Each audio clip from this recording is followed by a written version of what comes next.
Assalamualaikum warahmatullahi wabarakatuh. Selamat pagi anak-anak. Jumpa lagi dengan Ustadz Leo dan pada video kali ini kita masih belajar terkait dengan tema 7, subtema yang kedua, kemudian pembelajaran yang kelima. Namun sebelum kita memulai pembelajaran pada siang hari ini, mari kita mulakan dengan berdoa. Berdoa dimulai. Oke, berdoa selesai.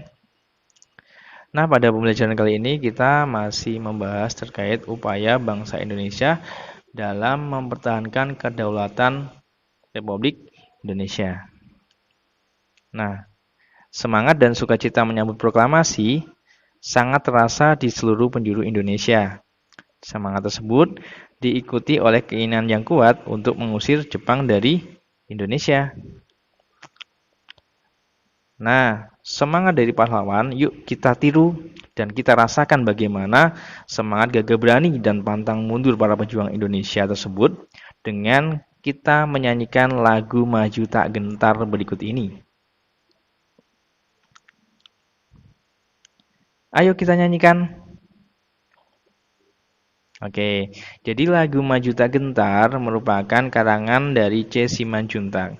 Lagu ini berisi terkait bagaimana gagah beraninya pahlawan pada waktu itu dalam mempertahankan kemerdekaan Republik Indonesia. Selanjutnya kita akan mempelajari terkait dengan perjuangan bangsa Indonesia dalam mempertahankan kemerdekaan. Nah, ketika bangsa Indonesia memproklamasikan kemerdekaannya, banyak pihak asing yang tidak setuju. Nah, pihak-pihak asing ini antara lain adalah sekutu, terutama Belanda dan Inggris. Nah, Belanda datang kembali nih di Indonesia. Dia membonceng Inggris. Inggris merupakan perwakilan sekutu di Asia Tenggara pada waktu itu. Nah, tentara Inggris ini diberi nama dengan Afnai di bawah pimpinan Jenderal Sir Philip Christison.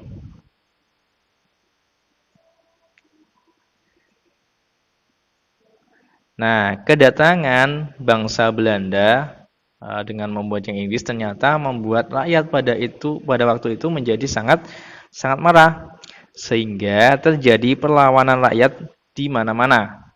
Nah, perlawanan rakyat di sini terdapat dua cara, yaitu yang pertama adalah perlawanan fisik, yang kedua adalah secara diplomasi. Nah, perlawanan fisik ini dilakukan dengan kontak senjata, sedangkan perjuangan dengan diplomasi ini dilakukan dengan ataupun melalui meja-meja perundingan. Nah, berikut ini adalah beberapa perlawanan fisik atau kontak senjata yang terjadi di beberapa daerah di Indonesia pada waktu itu. Yang pertama adalah pertempuran 10 November 1945 di Surabaya. Nah, hal yang melatar belakangi adalah tewasnya seorang jenderal Inggris pada waktu itu, yaitu Jenderal Malabi. Nah, saking sengitnya pertempuran ini mengakibatkan tanggal 10 November pada waktu itu sekarang diperingati sebagai Hari Pahlawan. Nah, adapun beberapa tokoh yang terlibat di dalam pertempuran tersebut, yang pertama adalah Bung Tomo, kemudian Gubernur Suryo, dan yang terakhir adalah Kolonel Sungkono. Kemudian peristiwa yang kedua adalah peristiwa Palagan Ambarawa. Nah, peristiwa ini terjadi di tanggal 15 Desember 1945 di Ambarawa, Jawa Tengah. Hal ini bermula dari sekutu yang mempersenjatai tawanan yang sudah dibebaskan secara sepihak. Nah, adapun tokoh yang terlibat dalam peristiwa ini adalah Kolonel Istiman dan Kolonel Sudirman. Nah, untuk mengenang peristiwa Palagan ini, pada tanggal 15 Desember kita peringati sebagai Hari Infanteri Nasional. Selanjutnya, ada peristiwa Bandung Lautan Api. Jadi peristiwa ini terjadi di tanggal 23 Maret 1946. Insiden ini bermula dari ultimatum sekutu untuk meminta senjata yang diperoleh dari Jepang untuk diserahkan kepada sekutu. Namun hal ini ditolak oleh warga Bandung pada waktu itu. Malahan warga Bandung beramai-ramai membakar kota Bandung sehingga terjadi peristiwa yang dinamakan Bandung Lautan Api.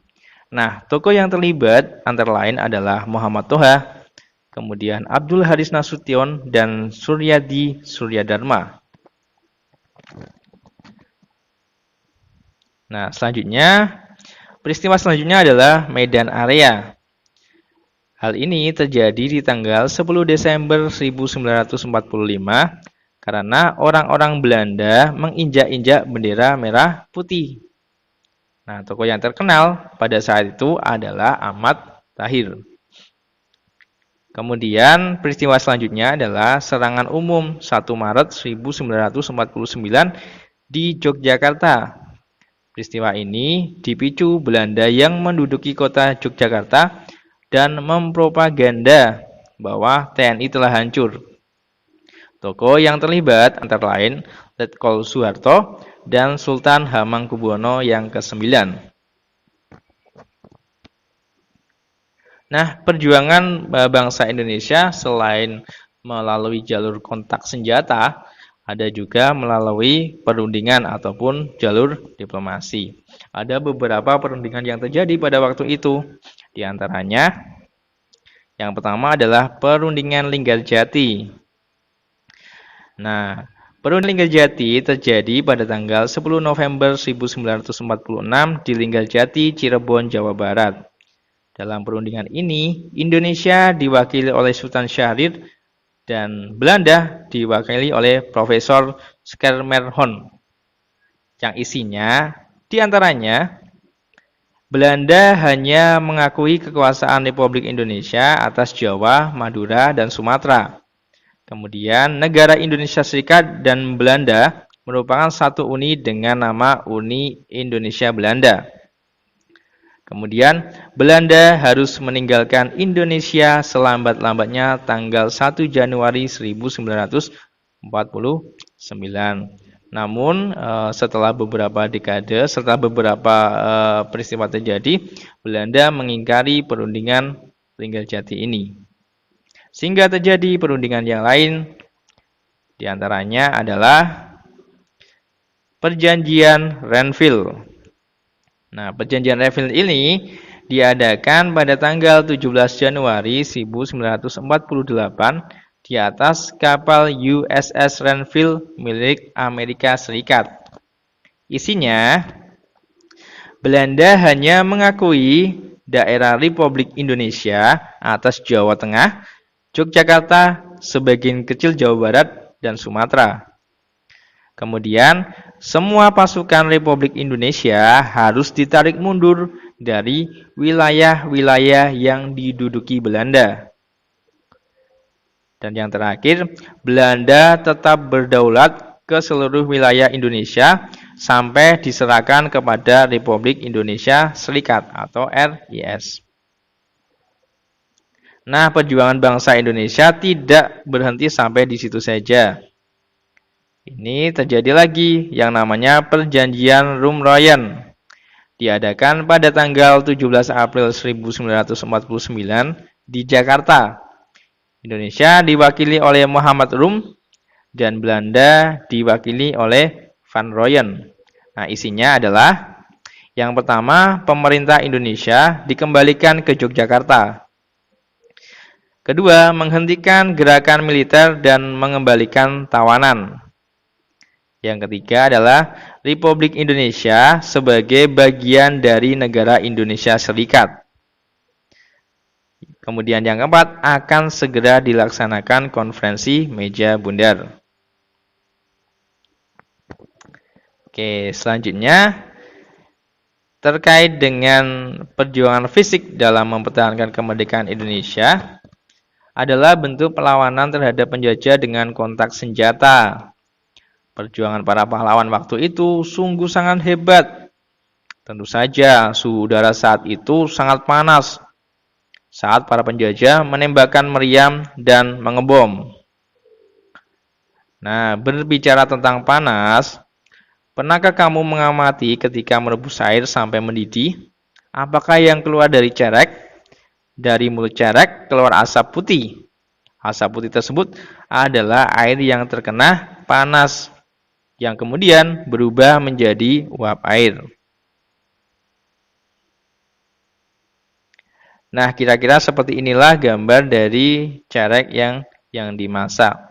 Ini terjadi sebuah perubahan yang mana terjadi perubahan dari air menjadi gas karena terjadi penguapan setelah menerima panas dari api melalui cerek. Nah, kemudian contoh lain perubahan wujud benda karena penguapan adalah sebagai berikut. Yang pertama adalah bensin dibiarkan di tempat terbuka lama-kelamaan akan habis. Kemudian, minyak kayu putih dibiarkan di dalam botol terbuka dalam waktu lama akan berkurang isinya. Yang ketiga adalah baju basah akan kering ketika dijemur di bawah panas matahari. Jadi ada beberapa peristiwa yang mengakibatkan air di dalam ataupun di suatu benda itu mengalami yang namanya proses penguapan. Hal ini terjadi karena benda tersebut menerima panas yang mereka dapatkan dari luar. Nah, itu anak-anak terkait dengan pembelajaran kita kali ini. Semoga bermanfaat dan terima kasih. Wassalamualaikum warahmatullahi wabarakatuh.